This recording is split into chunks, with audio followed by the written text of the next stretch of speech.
Welcome है सभी को। आज हम लास्ट अध्याय पर पहुंच गए हैं। अध्याय 9, जिसका टाइटल है ऐतिहासिक पृष्ठभूमि यानी हिस्टोरिकल बैकग्राउंड। आरंभ में इस पुस्तक की प्रस्तावना में यह उल्लेख किया है कि मूल रूप से इस ज्ञान के विद्यार्थियों द्वारा यह पुस्तक संकलित की गई है। यहाँ प्रस्तुत विचारों का व्यक्तिगत रूप से अनुभव और परीक्षण किया गया है तथा अन्य व्यक्तियों पर भी प्रयोग सफलतापूर्वक लागू होते हुए देखे गए हैं। वर्तमान समय में उपलब्ध इस विस्तृत ज्ञान के प्रति जागरूकता लाना ही इस पुस्तक का उद्देश्य है।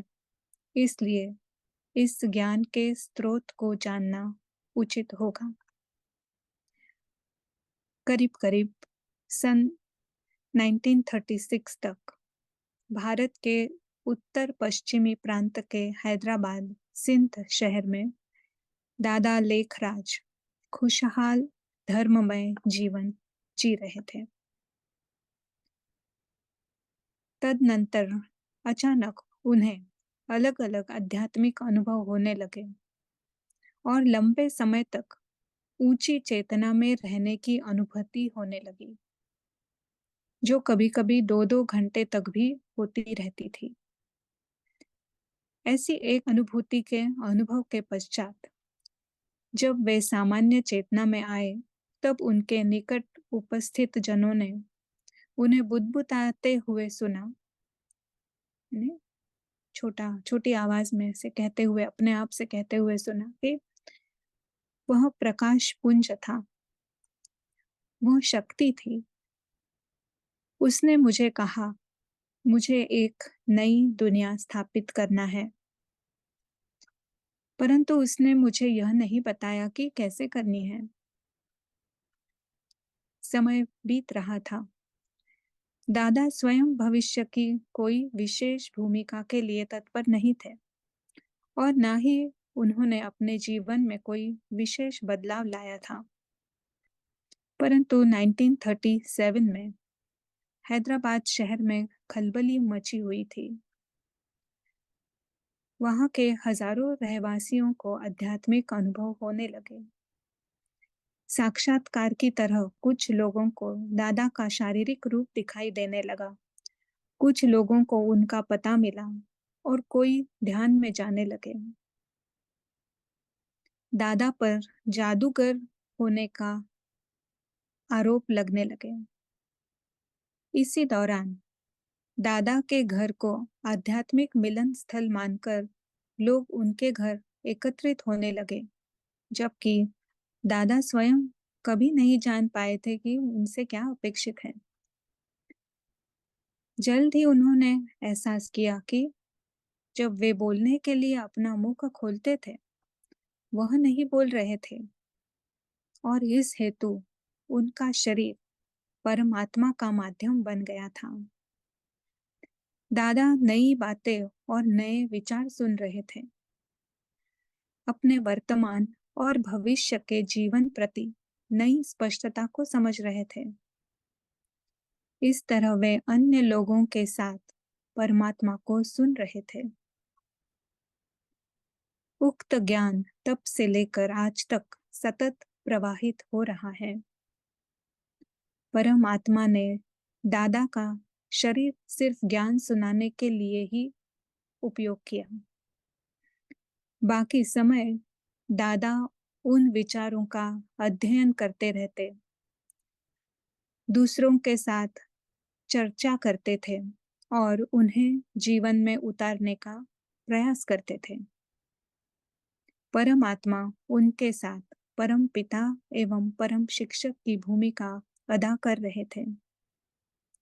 लोग उन्हें प्यार से बाबा कहते थे और बाबा द्वारा सुनाए हुए प्रवचनों को मुरली कहा जाता था। इस पुस्तक में अब तक जिन विभिन्न अवधारणाओं की चर्चा की गई है, ये वे अवधारणाएं हैं जिनकी समझ हमें मुरली के माध्यम से पहली बार हुई। ये मुरलियां अत्यंत भोली और सरल भाषा में सुनाई है, लेकिन हमारी स्वयं की अंतर्गत जटिलता उस भोलेपन को समझने में बाधा एवं रुकावट खड़ी कर देती है। वे लोग भाग्यवान हैं जो इस ज्ञान को सीधे और भोले रूप से देख सकते हैं, इसे अपने जीवन में उतार सकते हैं और बिना समय गवाए फल प्राप्त करने में सफल हो सकते हैं। वर्ष 1969 के जनवरी माह में दादा ने अपनी संपूर्णता को पाया। इस स्थिति को कर्मातीत स्थिति अथवा फरिश्ता स्थिति कहा जाता है, जो देह अभिमान से संपूर्ण मुक्त स्थिति है। और तभी से वे अपनी भूमिका सूक्ष्म वतन यानी सटल रीजन से निभा रहे हैं। उसके बाद में दादी गुलजार के शरीर के माध्यम से बाबा ने नियमित अंतराल से यानी रेगुलर इंटरवल से मुरली सुनाना जारी रखा। दादी गुलजार ने 93 वर्ष की उम्र में सन 2021 के आरंभ में शरीर छोड़ा, परंतु बाबा का वायदा है कि इस युग के अंत तक वे हमारे साथ अपनी भूमिका निभाते रहेंगे। ये है ब्रह्मा बाबा। नेक्स्ट सेक्शन है ब्रह्मांड का रहस्योद्घाटन, रिविलेशन ऑफ द कॉस्मोस। बाबा यही विचार एवं पहलू सुनाते हैं जो मनुष्य के लिए महत्वपूर्ण एवं वास्तविक रूप से लाभदायक है। वे अमूर्त यानी एब्स्ट्रैक्ट जिज्ञासा के पहलुओं पर या बस प्रभावित करने के लिए नहीं सुनाते हैं। जिन लोगों ने आरंभ से ही बाबा को सुना है, उनके पास अनेक कथानक हैं जो बताते हैं कि बहुत ही सहजता से काव्यात्मक ढंग से सुनाई हुई अनेक बातें कई सालों बाद सत्य साबित हुई है। हमें भी कई बार बाबा से मिलने का और उन्हें सुनने का सौभाग्य प्राप्त हुआ और हमारा भी यह व्यक्तिगत अनुभव रहा है। बाबा जिस स्पष्टता से देख सकते हैं, वैसी क्षमता अन्य किसी में नहीं है। वर्ष 1937 से लेकर बाबा ने ब्रह्मांड के इतिहास एवं भूगोल के बारे में बताया। उन्हें जब हम अचल चित्रों के प्रतिरूपण मॉडल ऑफ स्टिल्स से देखेंगे, तो शायद यह विचार अधिक आसानी से समझ जाएंगे। बाबा ने समझाया है कि हम मनुष्य आत्माएं परम धाम अथवा आत्माओं की दुनिया की है, जहाँ विशाल रूप से सुनहरा लाल प्रकाश फैला हुआ है। वह शांति की दुनिया है और सभी आत्माएं इस दुनिया में परम पिता के साथ शांति में रहती है। इस कालातीत यानी टाइमलेस दुनिया से आत्माएं भौतिक दुनिया में प्रवेश करती हैं। इस मंच का केंद्र बिंदु पृथ्वी है और वही मुख्य ग्रह है जहाँ चैतन्य जीव बसे हैं। आरंभ में बहुत कम मनुष्य होते हैं और समय के साथ अधिक आत्माएं भौतिक जगत में प्रवेश करती हैं। जैसे अपेक्षित है, उन सभी ने 100% सत्य स्मृति यानी पहचान के साथ शुरुआत की, लेकिन जीवन काल के दौरान अनुचित पहचाने धीरे धीरे मनुष्य को घेरने लगती है। फॉल्स आइडेंटिटीज जिसे हम कहते हैं। आत्माएं भौतिक जगत छोड़कर आत्माओं की दुनिया में वापस नहीं जा सकती है जब तक वे 100% सत्य स्मृति में नहीं आ जाती। इसलिए आत्मा एक शरीर से दूसरे शरीर में अवतरित होती रहती है, परंतु स्मृति पर एंट्रोपी की प्रक्रिया, प्रोसेस ऑफ एंट्रोपी, तब तक कार्य होती है जब तक वह 100% असत्य स्मृति बन ना जाए। यहाँ पे एक चित्र में बताया है कैसे ये परिवर्तन होता है। इस समय तक आत्मा अधिकतम 84 बार अवतरण कर चुकी होती है। नहीं तो ये पूरा चक्र है, और किस तरह से 100% सत्य स्मृति धीरे धीरे धीरे एंट्रोपी की प्रोसेस से 100% असत्य स्मृति में आ जाती है। पृथ्वी पर उनके जीवन के पहले चरण को सत्यता का युग अथवा सतयुग कहा जाता है। सभी आत्माएं अपनी संपूर्ण स्थिति में एवं 100% आत्मस्मृति सोल कॉन्शियसनेस में होती है। वहां विनाश बल न होने के कारण सभी तत्व आत्माओं के साथ पूर्ण सामंजस्य में यानी हार्मनी में रहते हैं। प्रकृति अपनी सुंदरता की चरम सीमा में है और मनुष्य के तन भी सुंदर है। उनको देवता कहा जाता है। संपूर्ण आत्मस्मृति में होने के कारण हरेक के हृदय में श्रेष्ठ आंतरिक सुख, हल्कापन, प्रसन्नता एवं प्रेम है। यह व्यक्तिगत संपूर्णता एक साथ समूह में रहते हुए भी सामूहिक सद्भाव में योगदान करती है। यह एक रास नृत्य के रूप में स्वयं प्रकट होता है।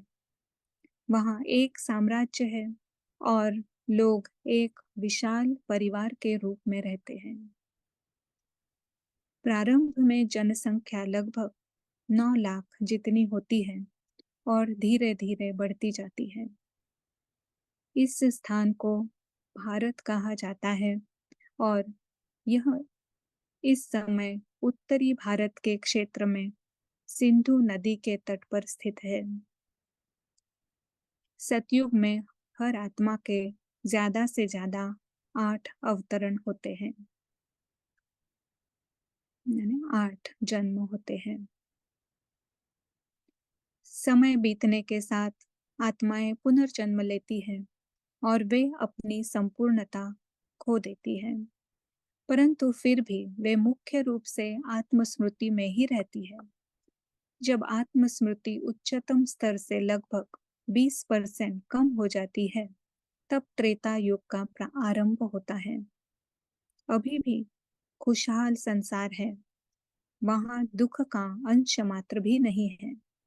यह सतयुग के प्रतिबिंब तरह है, उसके जैसा है, परंतु बिल्कुल समान नहीं है। थोड़ा फर्क है सतयुग और त्रेता युग में। जनसंख्या अधिक है और प्रत्येक पीढ़ी की नई आत्माएं अपने पूर्ववर्तियों की तुलना में अधिक महत्वपूर्ण भूमिका निभा रही है। इस युग के दौरान आत्मा के अधिकतम 12 अवतरण होते हैं। सतयुग और त्रेता युग मिलाकर 2500 वर्ष होते हैं। इस अवधि के अंत तक आत्माएं अपनी मूल शक्ति को 50% खो देती हैं। यह जैसे कि प्रकाश में रहने के पश्चात अंधेरे में प्रवेश करने जैसा है। अब आत्माओं की स्थिति कुल मिलाकर देहभान यानी बॉडी कॉन्शियसनेस की होती है। इस समय को द्वापर युग कहा जाता है। धरती पर सभी आत्माओं को पहली बार विनाश बल का अनुभव होना शुरू हो जाता है और इसलिए विभिन्न रूपों में पीड़ाएं होना आरंभ हो जाता है। पहली बार बीमारियां और युद्ध दिखते हैं, नैसर्गिक आपदाएं एवं रिश्तों में समस्याएं खड़ी होती है। लोग विभिन्न प्रकार की पूजा और प्रार्थनाओं का सहारा लेते हैं, और भले ही विभिन्न धर्म संस्थापक एवं धर्म ग्रंथ पृथ्वी पर पैदा हुए, फिर भी गिरावट की स्थिति बनी रही। जब आत्माएं पूरी तरह से देह अभिमानी हो जाती है और बहुसंख्य अत्यधिक दुख का अनुभव करते हैं, यह संकेत है कि वे कलयुग में प्रवेश कर चुके हैं।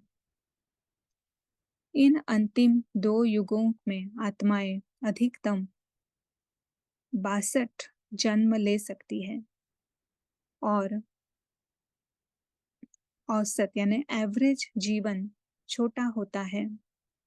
जनसंख्या तीव्र गति से बढ़ती है, और नई अवतरित आत्माएं छोटे अवधि का सुख भोगने के बाद देह अभिमान में आ जाती है और विनाश बलों का निर्माण करती है। कलयुग के अंत तक सभी अभिनेताएं विश्व मंच पर है, और अभी 100% देह अभिमानी यानी बॉडी कॉन्शियसनेस में है। देह अभिमान का भ्रम इतना गहरा है कि इस चेतना के आधार पर वे व्यवस्थाएं, रीति रिवाज, नियम, कानून और सिद्धांत बनाते हैं। एक तरफ विनाश बल अत्यधिक पीड़ा लाते हैं, और दूसरी ओर देह अभिमान उन्हें क्षणभंगुर सुखों और भोग की तरफ आकर्षित करते हैं। इस युग में दोनों ही अपने चरम सीमा पर पहुंच जाते हैं। इसी समय धरती के जिस क्षेत्र में आत्माएं सर्वाधिक देह अभिमानी है, विनाश बल अपने अधिकतम स्तर पर है, परम आत्मा का अवतरण होता है। यह क्षेत्र वर्तमान समय का भारत है। उनके अवतरण के पश्चात अधिकांश आत्माएं ज्ञान धारण करती है, आत्मस्मृति, याद और वैराग्य को समझती है और उसका अभ्यास करती है, एवं कर्मातीत अथवा फरिश्ता बनती है। वे शक्तियां धारण करती है, हालांकि विशाल संख्या में अधिकांश इंद्रियों के संतुष्टि में लगे रहते हैं और अंत तक अपना देह अभिमान बढ़ाते रहते हैं। इन सभी आत्माओं के सामूहिक विनाश बलों के कारण अनेक प्राकृतिक आपदाएं, महामारी और विश्व युद्ध के माध्यम से व्यापक विनाश होता है। विनाश की प्रक्रिया तब तक जारी रहेगी जब तक सभी आत्माएं भौतिक दुनिया को छोड़कर परम धाम वापस लौट नहीं जाती। घर वापसी की यात्रा में सभी परम आत्मा के साथ होंगे। विनाश और दर्द के द्वारा सीखने के बजाय ज्ञान और बुद्धि से स्व परिवर्तन का दूसरा विकल्प सिखलाने के लिए परम पिता अवतरित होते हैं, जिसका बहुत कम लोग उपयोग करते हैं। जो ज्ञान और शक्तियां धारण कर कर्मातीत अवस्था को प्राप्त करते हैं, वे सतयुग में वापस आते हैं और अपना सुख और शांति का राज्य एक बार फिर अनुभव करते हैं। बाबा ने कभी भी विनाश की तारीख नहीं बताई है, परंतु मोटे तौर पर यह संकेत दिया है कि अधिकांश समय बीत चुका है और बहुत कम समय बचा है। परम आत्मा के अवतरण से लेकर सतयुग की स्थापना तक के काल को संगम युग कहा जाता है। परम धाम से आरंभ कर विभिन्न युगों से होकर फिर वापस परम धाम जाने की इस यात्रा को एक चक्र कहा गया है। और इस चक्र की अवधि 5000 वर्ष है।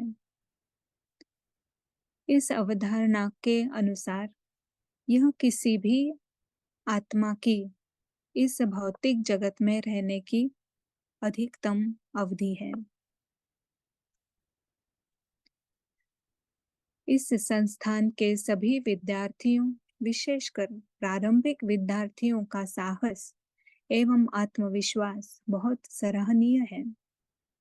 ऐसे समय में जब समस्त विश्व रैखिक समय यानी लीनियर टाइम की चर्चा कर रहा था और वैज्ञानिक डार्विन के सिद्धांत और क्रमागत उन्नति यानी डार्विनिज्म एंड इवोल्यूशन के बारे में उत्साहित थे, तब ग्रामीण भारत की कुछ कुमारियों ने, जिन्हें बाद में दादियों के नाम से जाना गया, वे आत्मविश्वास से सारे विश्व के आगे प्रस्तावित किया कि समय चक्रीय है और उसकी अवधि 5000 वर्ष होती है। तदनंतर 50 साल बाद ऑक्सफोर्ड के जूलियन बार्बर के जैसे ब्रह्मांड विज्ञानी यानी कॉस्मोलॉजिस्ट ने समय का अंत, एंड ऑफ टाइम नाम की किताब लिखी है। उन अवधारणाओं की स्पष्ट भ्रांतियां और सीमाओं को हम देख पा रहे हैं जिस पर विज्ञान की नींव डली है। असाधारण रूप के अवलोकन, अलौकिक घटनाएं यानी पैरानॉर्मल और साइकिक इवेंट्स जैसी कई बातें जिन्हें वैज्ञानिकों ने बहुत समय से पीछे धकेल दिया था, अब उन्होंने बड़ा जोर पकड़ा है और वे विज्ञान के वर्तमान संरचना की सीमाओं को अनावृत कर रहे हैं। यानी हम क्लियरली देख पा रहे हैं कि विज्ञान कितना सीमित है। विज्ञान आत्मा के अस्तित्व को अथवा आत्मा की भौतिक जगत की अवधि 5000 वर्ष की होने को स्थापित कर पाए व न कर पाए, लेकिन आत्मा का अस्तित्व बना रहेगा और चक्र घूमता ही रहेगा। हम समझते हैं कि अचल चित्रों के प्रतिरूपण यानी मॉडल ऑफ स्टिल्स के द्वारा अब तक किए गए सभी प्रामाणिक अवलोकनों की व्याख्या करने में हम सक्षम हैं, जैसे कि चमत्कार यानी मिरेकल्स, दूरदर्शिता यानी क्लेयरवॉयंस, पूर्वानुमान यानी प्रेडिक्शंस, स्वयं को शरीर के बाहर पाने का अनुभव यानी आउट ऑफ बॉडी एक्सपीरियंस, मिथ्याभास यानी हेलुसिनेशंस, ध्यान यानी ट्रांस का अनुभव, नशीली दवा के प्रभाव के कारण मिथ्याभास, उड़ने वाली अज्ञात वस्तुएं यानी यूएफओज आदि ऐसे कहीं, जिन्हें स्वयं को शरीर के बाहर पाने का अनुभव हुआ है। वे कभी कभी वर्णित करते हैं कि उन्होंने अपने पूरे जीवन को ऐसे देखा जैसे उनके सामने प्रक्षेपित यानी प्रोजेक्ट किया गया हो, जबकि उनके पास के अन्य लोग जो सशरीर थे यानी जो शरीर के साथ थे, उन्होंने केवल कुछ सेकंड के समय का अनुभव किया। कुछ लोगों ने दर्दनाक परिस्थितियों में भी अपने भविष्य के जीवन का अनुभव किया है, जो अनुभव बाद में सही साबित हुआ। इन सभी अवलोकनों के लिए स्पष्टीकरण यह है कि वास्तविक मैं यानी आत्मा शरीर से विलग होकर अचल चित्रों के पथ के एक बड़े हिस्से की यात्रा दूसरों की तुलना में अधिक तीव्र गति से करती है और दूर अथवा निकट का भूतकाल अथवा भविष्य काल के अचल चित्रों का अनुभव करती है। आपको शायद आप स्वयं की और विश्व की मौलिक रूप से भिन्न समझ का संदेश अपेक्षित नहीं था, परंतु हम आशा करते हैं कि व्यक्तिगत परिवर्तन हेतु व्यवहारिक कदमों का ज्ञान प्राप्त कर बहुत खुश होंगे, और यह जानकर कि जगत का पिता यही है और सतयुग हमारा अगला गंतव्य यानी डेस्टिनेशन है। Thank you very much for being part of this book reading sessions.